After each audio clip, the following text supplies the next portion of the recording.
Assalamualaikum warahmatullahi wabarakatuh. Bismillahirrahmanirrahim. Kami dari kelompok satu filsafat izin memaparkan materi mengenai konsep manusia dalam perspektif falsafah pendidikan Islam. Next. Di sini kami beranggotakan 4 orang. Yang pertama dari saya sendiri yaitu Muhammad Satria, yang kedua ada Muhammad Fikri, ketiga Naila Lutfia, dan yang terakhir ada Neneng Ainur Raida. Dalam pemaparan materi kali ini, kita akan memaparkan materi mengenai yang pertama, proses penciptaan manusia, yang kedua, tujuan penciptaan manusia, yang ketiga, terminologi manusia dalam Al-Qur'ani, dan yang terakhir ada potensi manusia.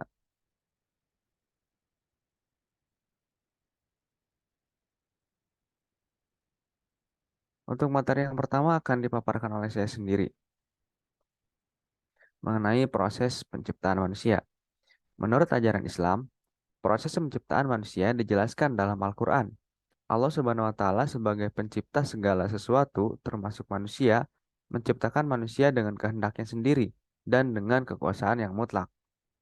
Dalam Al-Quran, salah satu konsep yang dijelaskan adalah bagaimana penciptaan manusia mulai dari sel tunggal atau nutfah sampai menjadi manusia yang sempurna dalam rahim seorang ibu.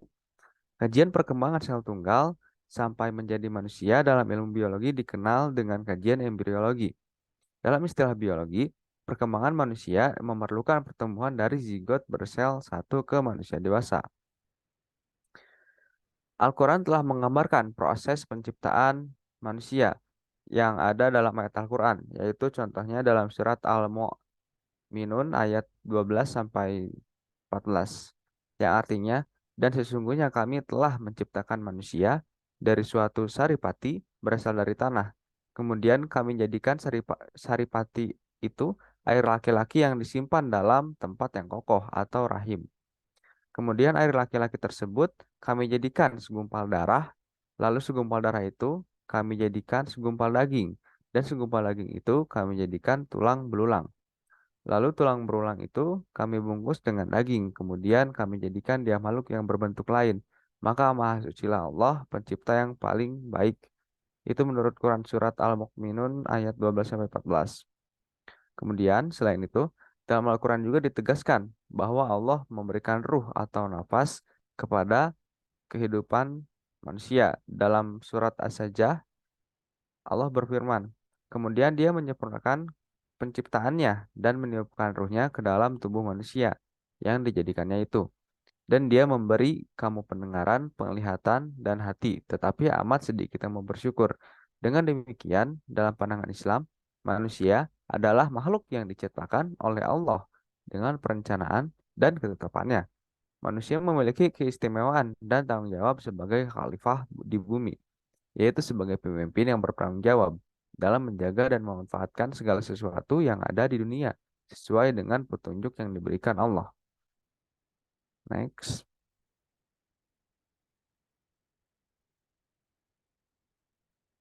Untuk materi selanjutnya ada tujuan penciptaan manusia yang akan dipaparkan oleh Saudari Lutfia. Waktu dan tempat saya persilakan. Baik, selanjutnya ada tujuan penciptaan manusia. Allah telah menciptakan semua makhluknya berdasarkan fitrah, tetapi fitrah Allah untuk manusia berupa potensi dan kreativitas yang dapat dibangun dan membangun, yang memiliki kemungkinan berkembang dan meningkat sehingga kemampuannya itu jauh melampaui kemampuan fisiknya. Nah, manusia merupakan makhluk ciptaan Tuhan yang penuh misteri eh, makhluk karena manusia itu tersusun dari perpaduan dua unsur, yaitu segenggam tanah bumi dan ruh Allah. Maka siapa yang mengenal aspek tanahnya dan melalaikan aspek tiupan ruh Allah, maka dia tidak akan mengenal lebih jauh hakikat manusia. Nah, Al-Quran juga menyatakan bahwa manusia memang merupakan makhluk yang paling sempurna yang diciptakan oleh Allah. Tentunya juga mempunyai tujuan dari penciptaan manusia. Nah, oleh karena itu, manusia perlu menyadari eksistensi dan tujuan penciptaannya sendiri.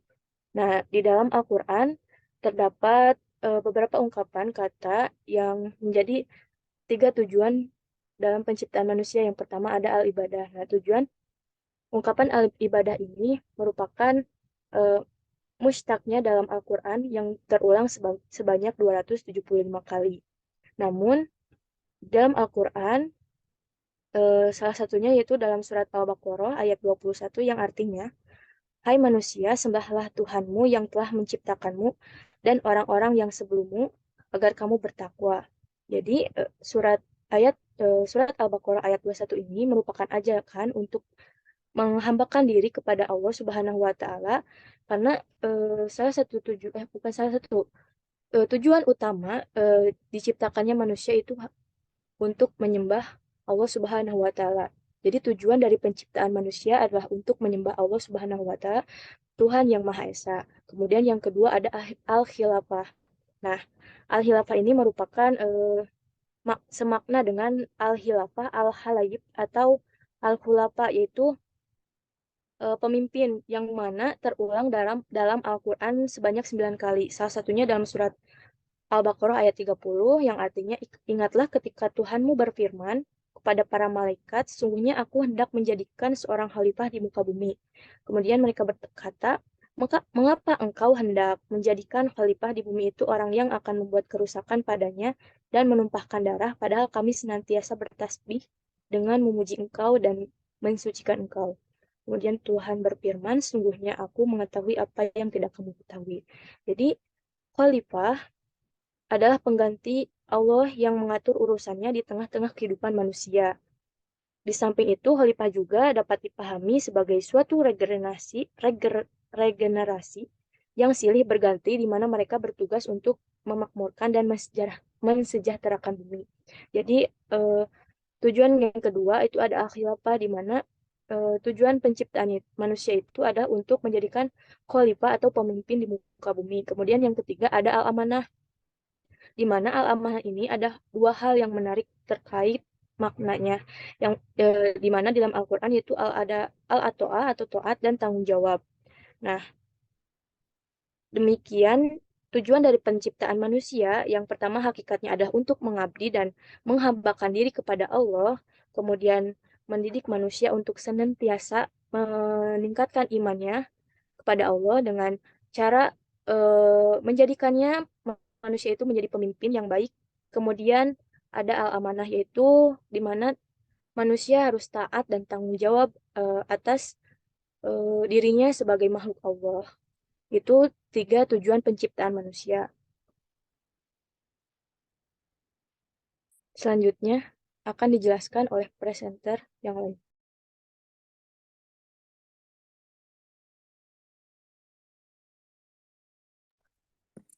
Baik, selanjutnya ada terminologi manusia dalam Al-Quran. Al-Quran banyak membicarakan tentang pendidikan humanistik, yaitu berbicara tentang manusia, yang sering dijumpai dalam ayat-ayat Al-Quran. Ada beberapa terminologi yang menyebutkan tentang manusia di dalam Al-Quran, yaitu diantaranya ada Al-Bashar, Al-Insan, Al-Nas, Bani Adam, dan Juriat Adam. Masing-masing kata tersebut memiliki penafsiran yang berbeda.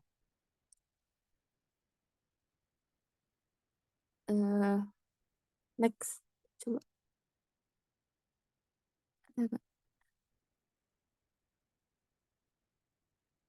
Oh, enggak. Baik. Kata-kata Al-Bashar, Al-Ihsan, Al-Nas, Bani Adam, dan Zuriat Adam memiliki penafsiran yang beda-beda. Sebagaimana akan jelasan yang pertama yaitu ada Al-Bashar. Persamaan dengan kata Al-Bashar ini dinyatakan dalam Al-Quran sebanyak 36 kali dan tersebar dalam 26 surat di dalam Al-Quran. Dengan secara etimologi, Al-Bashar berarti kulit kepala, wajah, atau tubuh yang menjadi tempat tumbuhnya rambut. Persamaan ini menunjukkan makna bahwa secara biologis yang mendominasi pada manusia atau yaitu pada kulitnya. Al-basar juga dapat diartikan mulasamah, yaitu persentuhan kulit antara laki-laki dengan perempuan. Nah, dapat disimpulkan maka secara etimologi al-basar dapat dipahami adalah manusia merupakan makhluk yang memiliki segala sifat kemanusiaan dan keterbatasan seperti makan, minum, seks, keamanan, kebahagiaan, dan lainnya. Nah, yang kedua yaitu ada al-insan. Al-insan ini berasal dari kata al-uns yang dinyatakan di dalam Al-Quran sebanyak 73 kali dan tersebar dalam 43 surat di dalam Al-Quran. Secara etimologi, al-insan ini diartikan sebagai harmonis, lemah lembut, tampak, dan pelupa. Nah, menurut Quraisy Shihab, manusia dalam Al-Quran itu disebut dengan al-insan. Kata insan ini terambil dari kata uns yang berarti jinak, harmonis, dan tampak. Kata insan digunakan dalam Al-Quran untuk menunjukkan kepada manusia dengan seluruh totalitas jiwa dan raga. Adapun kata al-insan ini digunakan dalam Al-Quran untuk menunjukkan kepada manusia sebagai makhluk jasmani dan rohani. Nah, harmonisasi kedua aspek tersebut dengan berbagai potensi yang dimilikinya mengantarkan manusia sebagai makhluk Allah yang unik dan istimewa atau sempurna. Yang ketiga yaitu ada al-nas. Kata al-nas ini dinyatakan di dalam Al-Quran sebanyak 240 kali dan tersebar di dalam 53 surat. Kata al-nas ini menunjukkan pada eksistensi manusia sebagai makhluk hidup dan makhluk sosial.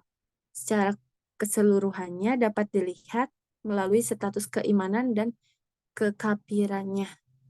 Kata Anas ini dipakai dalam Al-Quran untuk menyatakan adanya sekelompok orang atau masyarakat yang mempunyai berbagai kegiatan aktivitas untuk mengembangkan kehidupannya. Nah, yang terakhir itu yaitu ada Bani Adam atau Zuriat Adam. Kata Bani Adam ini untuk menunjukkan bahwa manusia ini berasal dari satu keturunan atau anak cucu dari Nabi Adam. Kata Bani Adam ini juga menunjukkan kepada manusia bahwa manusia ini memiliki asal usul yang satu atau yang sama gitu. Asal usul manusia yang satu, asal usul yang satu, maka manusia antara satu dengan yang lainnya ini tidak ada perbedaan.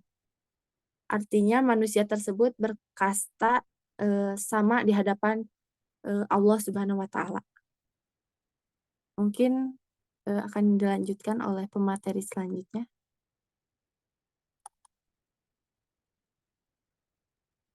Baik, terima kasih.